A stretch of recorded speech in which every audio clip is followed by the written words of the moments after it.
We're counter-terrorism police, we're arresting you under Section 12 of counter-terrorism. And I said, can I see identification, can I see warrant? No, we don't have to show you anything, we're not showing you anything, and they're in. A journalist is a terrorist. I mean, that's just dark. She's had her mother's ashes desecrated in her own house. So I'm thinking, well, I'm going to be executed here. These aren't police. Under terrorism law, to interrogate journalists, it feels very sinister indeed. Horrific story. The press, the TV will not touch it. We are not being told a story which is about 75 years of occupation, about a genocide, about starvation.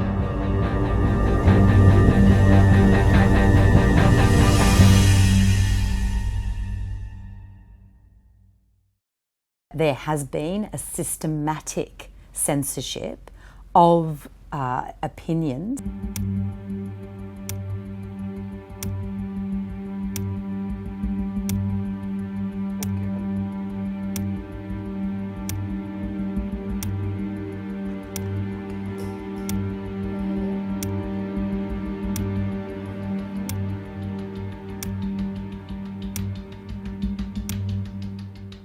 It's an extraordinary situation where if you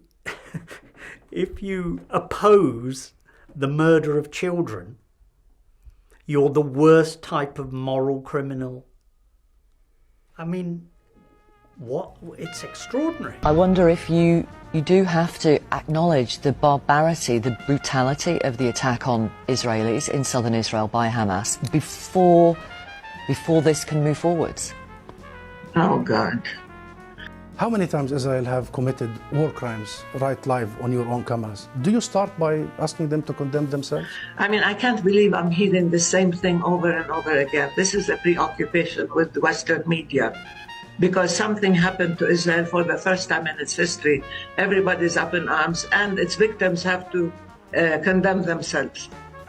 I mean, come on, this is a political conflict. We have been denied our rights for a long time. You bring us here whenever there are Israelis who are killed. Did you bring me here when many Palestinians in the West Bank, more than 200 over the last few months? Do you invite me when there is such Israeli provocations in Jerusalem and elsewhere? In an organisation that was allegedly independent my arse, as Ricky Tomlinson would say. It's on warp speed what's happening. I mean, you have really high profile examples of people who've, lost their jobs as a result of their criticism of the Israeli state.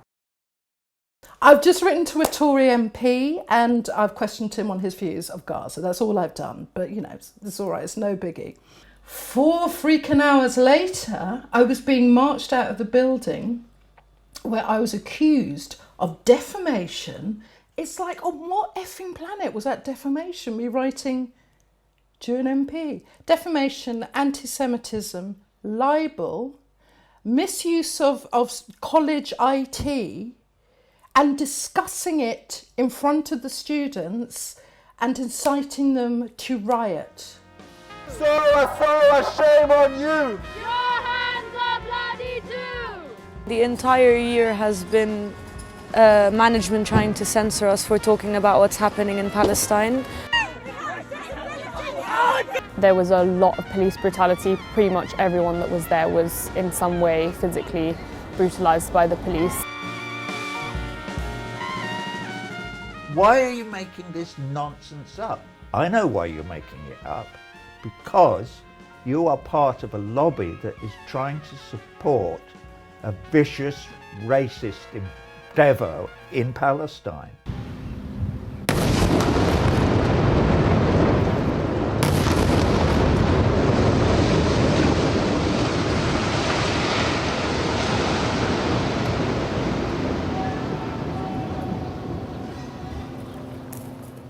I've been a journalist now for more than a quarter of a century, getting on for 30 years.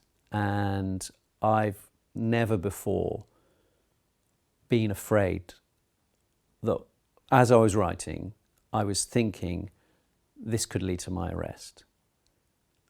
Even when I was in Israel writing, I never thought this could lead to my arrest. But now, for the first time, when I'm writing stories, I'm looking at what I'm writing, I'm thinking about, is this going to get me in trouble?